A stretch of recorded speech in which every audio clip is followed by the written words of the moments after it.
우리 교회는 이번 달 한 달을 헌신의 달로 정해놓고 지금 살아가고 있습니다. 그런데 사순절이다, 또 종료주일이다, 고난주간이다, 부활절이다 해서 헌신에 관한 설교를 한 번도 드리지를 못했습니다. 그래서 오늘은 4월 마지막 주를 보내면서 잠시나마 헌신에 대한 말씀을 함께 나누려고 합니다. 오늘 말씀을 통하여서 마음을 한번 다시금 다잡고 마음으로도 삶으로도 헌신하며 살 수 있기를 고백하고 다짐하는 시간이 될 수 있기를 바랍니다. 오늘 본문에 등장하는 엘리야라고 하는 인물에 대해서 먼저 잠시 살펴보고자 합니다. 엘리야는 북이스라엘의 선지자들 중에서 가장 위대한 선지자로 꼽히는 사람입니다. 엘리야라고 하는 이름의 뜻은 여호와는 하나님이시다라고 하는 뜻입니다. 그런데 이 엘리야의 삶을 들여다보면 이름에 걸맞는 삶을 산 것을 볼 수가 있습니다. 그러나 그러한 엘리야임에도 불구하고 성경에는 엘리야와 관련된 그의 가문에 대한 언급조차 전혀 없습니다. 그의 이름이 처음 등장하는 곳은 오늘 본문이 포함된 열왕기상 17장 1절 말씀인데요. 그곳에서조차도 그에 대해서는 디셉 사람 엘리야라고만 간략하게 소개해주고 있습니다. 그런데 이 디셉이라고 하는 지명도 엘리야와 관련해서만 성경에 총 6번 등장을 합니다. 그런데 현재 이 디셉이라고 하는 곳이 어디인지를 알지를 못합니다. 그러니까 유명한 지역도 아니고 그의 가문이 훌륭하거나 그러한 언급조차도 없는 그 엘리야를 하나님께서 들어서 위대한 선지자로 사용을 하셨다는 겁니다. 신약 시대의 위대한 인물이었던 사도 바울이야 우리가 이미 알고 있는 것처럼 그가 가지고 있는 충분히 자랑할 만한 배경들조차도 하나님을 위해서 일부러 드러내지 아니한 삶을 살았지만 이 엘리야는 그러한 우리가 알 수 있는 그에 대한 출생 배경이라든지 그의 가문에 대한 그의 어떤 지식에 대한 그러한 것들이 전혀 없습니다. 그런데 엘리야는 이스라엘인들에게 있어서는 모세의 버금갈 정도로 위대한 인물입니다. 세례 요한 당시 종교 지도자들이 이 세례 요한의 사역들을 보면서 그가 그리스도가 아닌지 궁금해할 정도였습니다. 그러니까 이 요한이 하는 말이 나는 그리스도가 아니다 라고 대답을 하니까 그럼 네가 엘리야냐? 라고 물을 정도로 엘리야는 이스라엘 백성들에게 있어서는 위대한 인물입니다. 그리고 마태복음 17장과 마가복음 9장 또 누가복음 9장에 보면 예수님의 변화산 사건이 등장을 하는데요. 그곳에서 이 세 제자 베드로와 야고보와 요한은 모세와 엘리야가 예수님과 함께 대화하는 장면을 목격을 합니다. 그들이 굉장히 위대하게 생각하는 모세와 엘리야가 예수님과 함께 대화를 하고 있는 거예요. 아직까지는 예수님이 어떠한 분인지를 잘 알지 못합니다. 그냥 예수님께서 남들과는 좀 다른 것 같아. 남들이 행하시지 아니한 일들을 저분이 행하시고 있어. 저분이 가는 곳에는 슬픔이 사라지고 기쁨이 임하게 되어지고 회복의 역사가 나타나고 그를 만나는 모든 사람들의 얼굴에 미소가 가득해지고 귀신이 떠나가는 그런 일들을 보면서 와 위대하시다라고 하는 생각은 가지고 있지만 그가 정말 부활하신 사건을 통하여서 그분을 만나기 전까지는 예수님이 어떠한 분인지를 명확하게 알지를 못했어요. 그런데 그들이 위대하게 생각하는 모세와 엘리야가 예수님과 함께 대화하고 있는 거예요. 그 장면만 보더라도 이 제자들이 생각하는 예수님의 모습이 달라 볼 수가 있는 겁니다. 그러니까 잠결에 놀라서 눈 뜨고 바라본 그 모습을 보면서 베드로가 이런 고백을 하잖아요. 주여 우리가 여기 있는 것이 좋사오니 주께서 만일 원하시면 내가 여기서 초막 셋을 짓되 하나는 주를 위하여 하나는 모세를 위하여 하나는 엘리야를 위하여 하리이다. 아마 그 마음 가운데에서는 이 위대한 장면을 계속해서 보고 싶다는 마음도 있겠지만 초막을 짓는다라고 하는 얘기는 그곳에 머무르기를 원하는 마음이고 그 마음은 때때로는 사람들에게 가서 야 와 봐라 우리가 모세와 엘리야를 만났어 우리가 그분들을 위해서 초막을 지었는데 그곳에 지금 계신다 산으로 올라가 보자 라고 하는 어떤 자기들의 어떤 자랑하는 마음 우리가 이러한 놀라운 일들을 경험했다라고 하는 그러한 마음도 살짝 그들 가운데 있지는 아니할까 그냥 제 스스로 한번 생각을 해봅니다.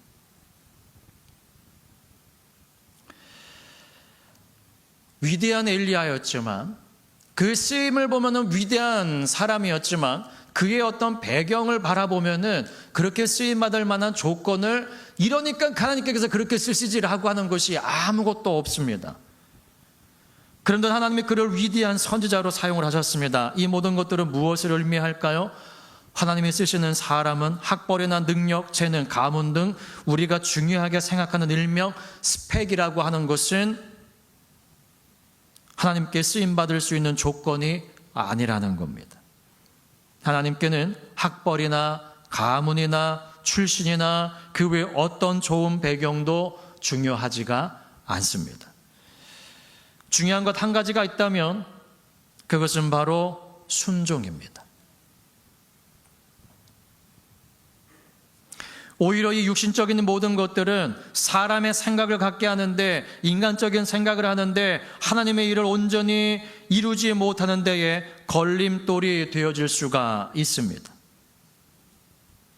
그런데 이 순종이 온전케 되어지기 위해서는 반드시 필요한 조건이 또 한 가지가 있습니다. 그건 뭐냐면 헌신입니다.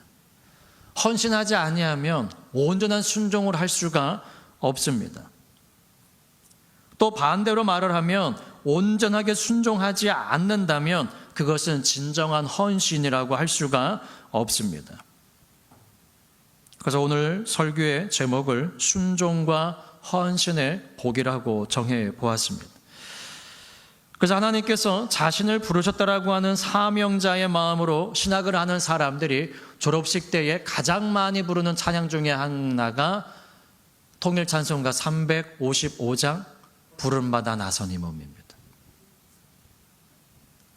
부름받아 나서니 몸 어디든지 가오리다. 이 순종의 마음이죠.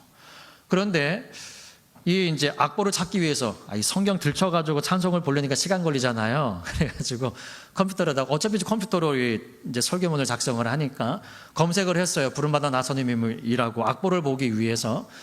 그런데 어떤 그 악보에 보니까 원제 해가지고 뭐라고 적혀 있냐면은 헌신 찬송이래요.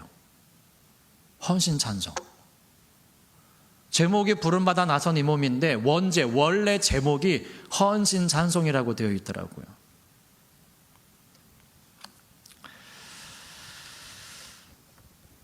부름 받았으니 어디든지 가겠습니다 라고 하는 이 순종을 결단하는 고백은 곧 헌신을 다짐하는 마음과 같은 것이라고 하는 것이죠. 오늘 이 본문에 등장하는 엘리야 그리고 사르밧의 한 과부 또한 이러한 순종과 헌신의 삶을 산 사람들입니다.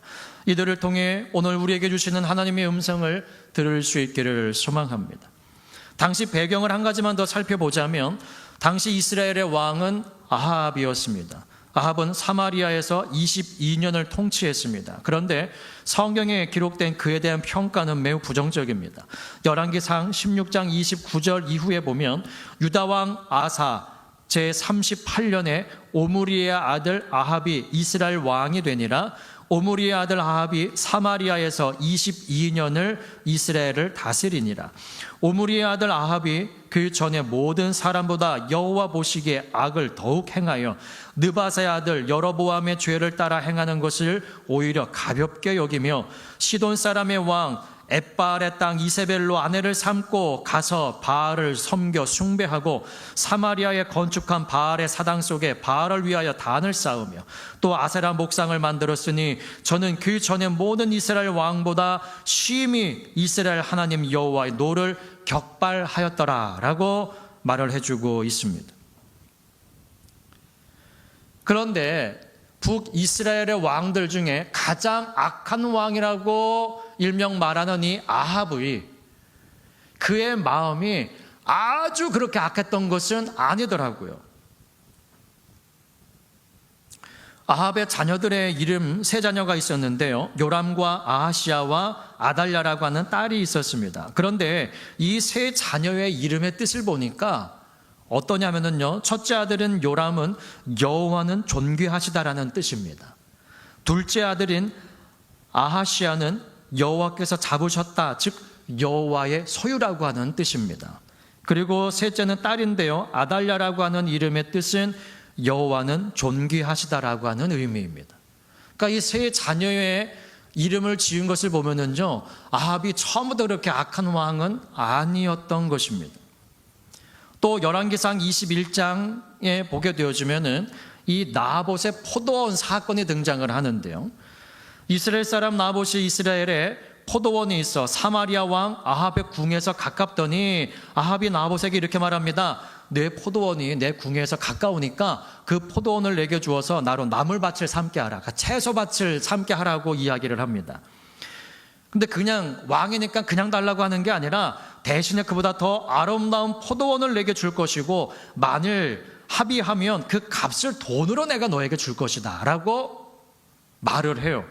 그런데 이 나봇이 뭐라고 대답을 하냐면 내 10조의 유업을 왕에게 주기를 여호와께서 금하실지로다 라고 말을 합니다. 그러니까 이 말을 들으니까 아합이 어떻게 하느냐, 열왕기상 21장 4절에 이스라엘 사람 나봇이 아합에게 대답하여 이르기를 내 조상의 유업을 왕께 줄 수 없다 함을 인하여 아합이 근심하고, 이 근심했다라고 하는 것은 원어에 보니까는 화가 난 거예요. 그리고 마음이 답답해요. 그래서 궁으로 돌아와서 침상에 누워 얼굴을 돌이키고 밥을 안 먹습니다. 예, 삐진 거예요. 예, 궁으로 돌아와서 침상에 누워 얼굴을 벽으로 향하고 삐져가지고 밥을 안 먹습니다. 이 모습은 투정하는 어린아이처럼 유치해 보입니다. 갖고 싶은 것을 갖지 못하게 되자 심통난 아이처럼 식사를 거절하고 누워버린 겁니다. 그런데 왜 이런 아합이 북이스라엘에서 가장 악한 왕이라고 하는 평가를 받는 왕이 되어졌는가? 열왕기상 21장 25절에 보니까 이런 말씀이 있습니다. 예로부터 아합과 같이 스스로 팔려 여호와 보시기에 악을 행한 자가 없음은 저가 그 아내 이세벨에게 충동되었음이라 라고 말합니다. 스스로 팔려라고 말합니다. 스스로 팔아버렸대요. 누구로 인하여? 그 아내 이세벨로 말미암아 그 마음이 충동되어져서 스스로 팔아버린 겁니다. 그래서 악한 왕이 되어진 거예요. 이 충동하다라고 하는 말의 뜻은 꾀다, 유혹하다라고 하는 말입니다. 그래서 이 단어가 일반적으로 악한 의미를 함축하고 있습니다. 그러니까 충동질하다라고 하는 말은요, 아무리 선하게 사용을 한다 하더라도 그 말의 본래 의미가 악한 뜻이 포함되어져 있는 겁니다. 나를 이롭게 하든지 아니면은 나에게는 이익이 없더라도 그를 해롭게 하기 위해서 충동하고 꾀고 유혹하는 겁니다. 이게 충동하다라고 하는 뜻입니다. 어떤 사람으로 하여금 잘못된 행위를 하도록 부추기고 선동하는 교활한 행위를 가리키는 말입니다. 조금 전에 나봇의 포도원 사건 때도 보았지만 줄 수 없다는 말에 끙끙거리며 심통이나 침상에 누워 밥도 안 먹던 아합의 문제를 해결해 준 사람이 누구입니까? 하나님이십니까? 아니죠. 이세벨이 그 침상에 누워있는 왕을 보면서 이렇게 말을 해요. 왕의 마음에 무엇을 근심하여 식사를 아니합니까? 라고 했더니 왕이 말을 합니다. 내가 이스라엘 사람 나봇에게 말하여 이르기를 내 포도원을 내게 주되 돈으로 바꾸거나 만일 내가 좋아하면 내가 그 대신에 포도원을 내게 주리라 한즉 저가 대답하기를 내가 내 포도원을 내게 주지 않겠노라 함을 인함이로다. 내가 그래서 이렇게 삐졌어 라고 말을 하는 겁니다. 그때 이세벨이 뭐라고 말을 하느냐? 왕이 이제 이스라엘 나라를 다스리니까, 다시 말하면은 당신이 그래도 왕이요? 일어나 식사를 하시고 마음을 즐겁게 하소서 내가 이스라엘 사람 나봇의 포도원을 왕께 드리리이다 하고 사람들을 세워서 나봇을 모략을 해가지고 죽여버립니다. 그리고 그 포도원을 아합에게 주어요. 저와 여러분들도 우리 주위를 한번 살펴볼 수 있기를 원합니다. 내 주위에 어떤 사람들이 많은가? 아합이 처음부터 그렇게 악한 왕은 아니었고 마음도 좀 우유부단한 마음도 있고 남한테 어떤 것을 요구를 하기는 하지만 부정의 말을 들었을 때에 금방 마음이 이게 근심으로 가득 차는 그런 연약한 사람이었어도 불구하고 왜 북이스라엘 왕들 중에서 가장 악한 왕이라고 칭함받는 사람이 되어졌는가? 그의 아내 이세벨 때문이었습니다. 그러므로 저와 여러분들 주위에도 어떠한 사람들이 많은지를 함께 살펴볼 수 있기를 바랍니다. 나를 충동하여 하나님을 떠나게 하는 사람들이 있는지, 아니면 나를 도와 하나님의 일에 더욱 열심을 내게 하는 사람들이 있는지 말입니다. 만약 나로 하여금 부정한 생각을 갖게 하고 하나님의 길을 떠나게 하는 사람들이 있다면 그와 가까이 하지 아니하고 말을 섞지 않는 것이 오히려 내게 더 유익이 될 수도 있습니다. 엘리야는 이런 아합 왕에게 선포합니다. 우리 열왕기상 17장 1절 말씀을 합독해 보실까요? 시작. 길르앗에 우거하는 자 중에 디셉 사람 엘리야가 아합에게 고하되 나의 섬기는 이스라엘 하나님 여호와의 사심을 가리켜 맹세하노니 내 말이 없으면 수년 동안 우로가 있지 아니하리라 하니라. 아멘. 우로라고 하는 것은 우는 비고 로는 이슬입니다. 비우자 이슬로자. 그러니까 비도 내리지 않을 뿐더러 이슬도 없을 것이라는 거예요. 언제까지? 내 말이 있기 전까지. 때를 따라 적절히 내리는 비는 성경의 종종 하나님의 은혜이고 복으로 묘사되고 있습니다. 반대로 가뭄은 하나님의 심판이고 저주에 해당됩니다. 신명기 11장 16절 17절에 보니까 너희는 스스로 삼가라 두렵건대 마음에 미혹하여 돌이켜 다른 신들을 섬기며 그것에 절함으로 여호와께서 너희에게 진노하사 하늘을 닫아 비를 내리지 아니하여 땅으로 소산을 내지 않게 하심으로 너희가 여호와의 주신 아름다운 땅에서 속히 멸망할까 하노라. 그런데 이 수년 동안 비도 이슬도 내리지 아니하리라고 하는 이 가뭄 예언은 바알 숭배에 대한 정면 도전이기도 합니다. 왜냐하면 바알은 농경신이에요. 비를 주관하는 신입니다. 그런데 그것조차도 움직이시는 분이 누구라는 겁니까? 내가 섬기는 여호와, 나의 섬기는 이스라엘 하나님 여호와라고 그가 선포하는 겁니다. 그런데 아합은 여호와가 아닌 이스라엘의 꾀임을 받았던 어쨌든지 간에 스스로 돌이켜 바알을 숭배하는 자가 되어진 거예요. 그러니까 그 바알을 숭배하는 이 아합의 생각에는 이 가뭄이 누구 때문에 온 겁니까? 엘리야 때문에 온 거예요. 그래서 열왕기상 18장에 그 갈멜산 전투가 있기 전에 엘리야가 아합 왕을 찾아갑니다. 그때 그 엘리야를 보자마자 이 아합이 뭐라고 이야기를 하냐면 이스라엘을 괴롭게 하는 자여 내냐라고 말을 해요. 너희 놈! 이라고 말하는 거예요. 그때 이 엘리야가 뭐라고 일을 하느냐? 내가 이스라엘을 괴롭게 한 것이 아니라 당신과 당신의 아비의 집이 괴롭게 하였으니 이는 여호와의 명령을 버렸고 당신이 바알들을 좇았음이라.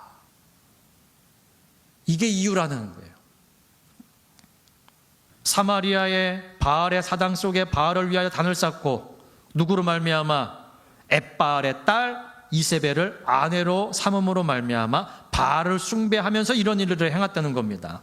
또 아세라 목상을 만들고 저는 그 전에 모든 이스라엘 왕보다 심히 이스라엘 하나님 여호와의 노를 격발하였더라. 그래서 가뭄이 시작된 거예요. 근데 아합은 그것을 깨닫지를 못합니다. 어찌됐든 엘리야는 아합에게 선포한 이후에 하나님의 말씀을 따라 아합 왕을 피해서 그리시네가에 숨어 지냈습니다. 근데 시간이 흐르자 이 그리시네가가 말랐어요. 왜 그럴까요? 자신이 말하기 전까지는 비도 이슬도 내리지 아니할 것이라고, 내리지 않는데 물이 그러니까 사라질 수밖에 없죠. 그 여러분 생각을 해보세요. 그게 그리시네만 말란 걸까요? 아니죠. 아니죠. 근데 생각을 해보세요, 여러분들. 하나님이 이 엘리야를 그리시네가에서 이제 어디로 보내십니까? 시돈 땅에 있는 한 과부에게 보내시죠. 그런데 그 과부에게 처음으로 요청한 것이 있어요. 그게 무엇인가요? 물을 달라고 하는 것입니다. 이것도 보통 일이 아니에요. 그런데 거기다가 물을 떠러가는 여인을 보면서 뒤에 대고 한 소리를 더 합니다. 뭐예요? 떡 한 조각을 나로 갖다 달라고 요청을 합니다. 그런데 물은 그래도 좀 있었나 봐요. 그러니까 그 물은 떠러가는데 뭐라고 이야기를 하니까 떡을 달라고 하는 말에 나는 떡이 없어요. 그냥 밀가루통에 밀가루 조금 있고 기름 조금 있어가지고 지금 나뭇가지를 줍는 것은 이걸 가지고 반죽을 해서 떡을 아들과 함께 구워 먹고 이제는 먹을 게 없으니까 죽기를 기다릴 겁니다. 근데 그 말을 들으면서 아이고 그래요? 아이고 내가 그거 미처 생각을 못하고 아우 미안해요. 이렇게 말하지 않고 뭐라 합니까? 그건 네 말대로 그렇게 하고 그 전에 떡 조금을 달라고 그래요. 그 조금이 얼마나 되는 양인지 모릅니다. 그건 그냥 엘리야가 그 과부에게 요청한 것이고 그 과부의 마음대로 주겠죠. 어차피 조금밖에 없는 양이고 그 중에서 손톱만큼 줬는지 한 마디만큼 줬는지 한 주먹만큼 줬는지는 모르겠지만 여하튼 그것을 갖다 줍니다. 이게 중요한 거예요. 그때 놀라운 일들을 경험하게 되어지죠. 우리 오늘 본문 15절 16절 말씀을 다시 한번 읽어보십니다. 시작.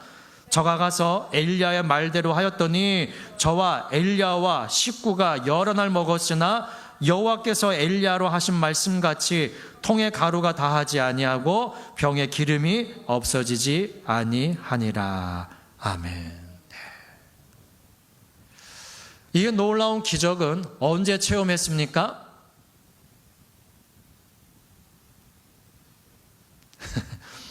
언제 체험했습니까? 이 과부가 언제 체험을 했어요? 엘리야가 자신에게 말한 대로 자신이 행했을 때. 까마귀는요, 레위기 11장에 보면 부정한 동물이에요. 근데 하나님께서 그 부정한 동물을 통하여서 엘리야를 먹이십니다. 그것도 한 가지만 가지고 온 것이 아니라 떡과 고기를 날라다 주어요.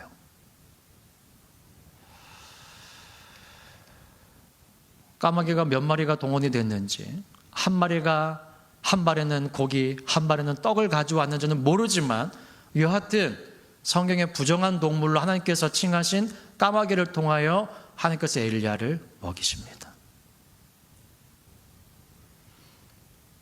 근데 여러분, 엘리야가 그 그리시네가가 말랐을 때에 어이구 물이 말랐네? 그럼 내가 어디 가서 물을 구하지?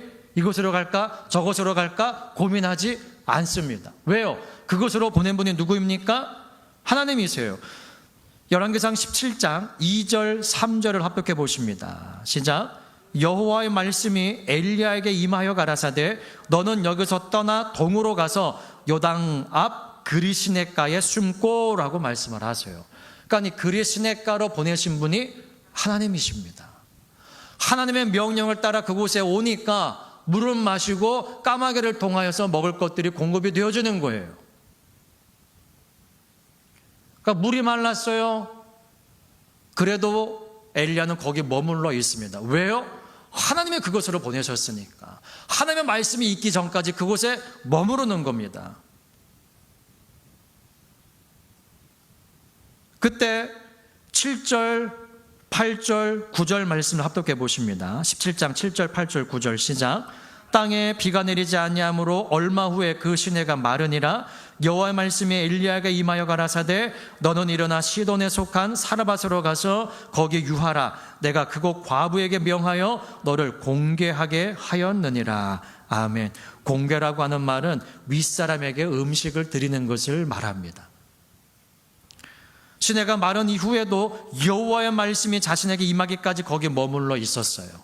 그리고 사르밧으로 가라. 이 사르밧은 어디냐면요, 이세벨의 아버지 에빨이 있는 곳이에요. 그러니까 이것은 새가 그물을 향하여 달려가는 것과 나방이 불을 향하여 날아가는 것과 마찬가지예요. 죽으려고 달려가는 것과 마찬가지입니다. 그런데 그것을 하나님께서 보내시는 거예요. 우리가 생각할 때는 하나님, 그것이 어디인 줄 아세요? 아니, 다른 것도 아니고 이세벨이 저 죽이려고 하잖아요. 근데 그것으로 보내세요? 하나님, 제정신이세요? 이렇게 생각할 수도 있을 환경이에요. 그런데 그 말에 순종하여 갑니다.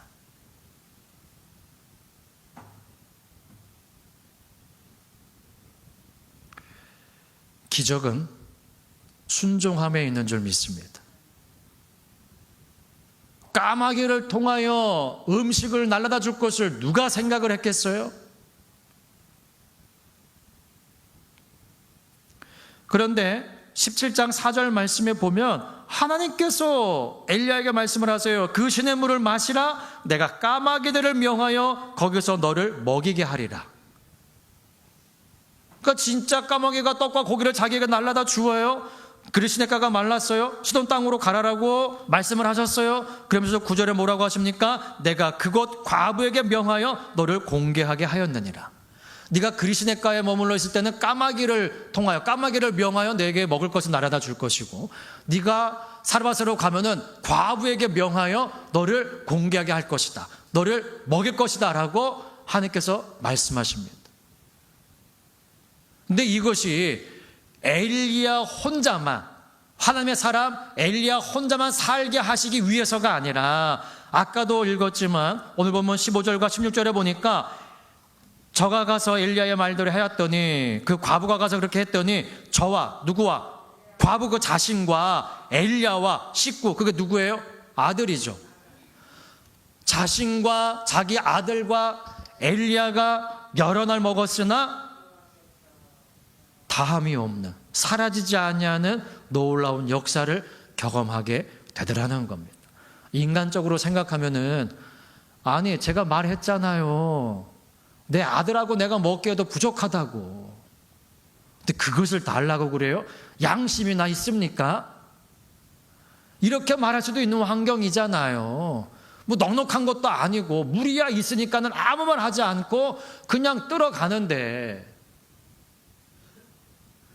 거기다 대고 떡까지 달라고 하니. 그런데 이 여인의, 이 과부의, 과부라고 하는 것은 오늘날에도 도움을 받아야 될 대상이지만 당신은 더합니다. 근데 과부에게 이 말하는 것 자체도 참 마음 놓이지 않는 말이잖아요. 근데 이거 누가 명령하신 거예요? 그 과부를 통해서 너를 공개하게 할 것이라고 한 것이 하나님의 말씀이에요. 그러니까 하나님의 말씀을 그대로 선포하고, 그러니까는 너는 네가 말하는 대로 하고 대신 먼저 나로 먹게 하라라고 말을 합니다. 왜? 분명히 하나님은 엘리야에게 그를 통해 너를 공개하게 할 것이라고 말씀하셨으니까. 엘리야는 아는 거예요. 하나님의 명령대로 행할 때에 어떠한 일들을 경험하게 될지. 그러면서 그 믿음을 가지고 이 엘리야가 그 여인에게 뭐라고 선포를 합니까? 14절 말씀 합독해 보실까요? 시작. 이스라엘 하나님 여호와의 말씀이 나 여호와가 비를 지면에 내리는 날까지 그 통의 가루는 다하지 아니하고 그 병의 기름은 없어지지 아니라 하셨느니라 라고 선포합니다. 네가 내 말을 듣고 순종하기만 하면 이 놀라운 일을 경험하게 될 것이다. 근데 그 말이 이 여인에게 믿음으로 다가오는 거예요. 이것도 놀라운 겁니다. 인간적으로 생각하면은, 에이, 그래, 조금 더 먹고 주거나 덜 먹고 주거나 죽는 거는 매한가지니 그래, 당신아 배불리 드시오, 이렇게 생각할 수도 있지만 그러한 마음이 아니잖아요.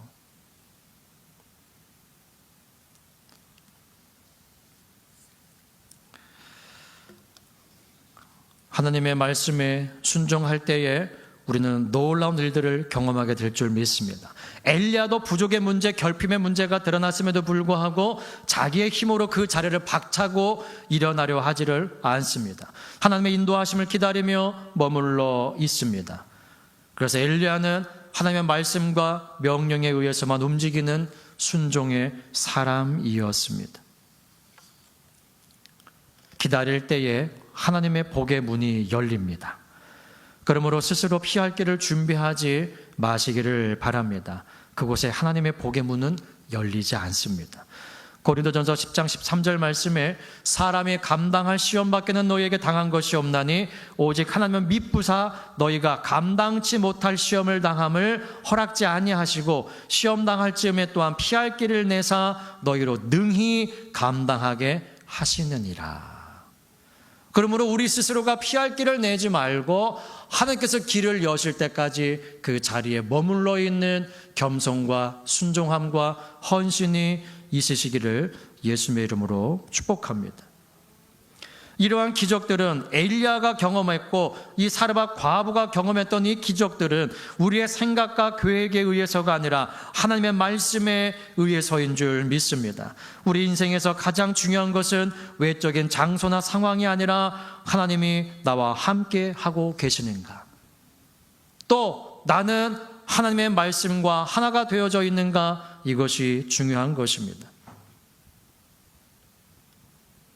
또 레위기 11장에서 까마귀는 부정한 짐승이었고 과부는 보호를 받아야 될 대상이었음에도 불구하고 하나님은 그것들을 사용하십니다. 여기서 우리가 깨달을 수 있는 또 한 가지는 하나님의 도구로 쓰임받는다는 것은 외적인 조건으로 결정되는 것이 아니라고 하는 것입니다. 하나님이 쓰시고자 하신다면 아무리 작고 하찮은 것이라 할지라도 위대한 도구가 될 수가 있는 것입니다. 그래서 고린도전서 1장 25절 말씀 이후에 하나님의 미련한 것이 사람보다 지혜롭고 하나님의 약한 것이 사람보다 강하니라. 하나님께서 세상에 천한 것들과 멸시받는 것들과 없는 것들을 택하사 있는 것들을 폐하려 하시나니 이는 아무 육체라도 하나님 앞에서 자랑하지 못하게 하려 하십니다. 그러니까 결국에는 깨닫게 된다는 겁니다. 아, 하나님이 하셨구나 하는 것을요.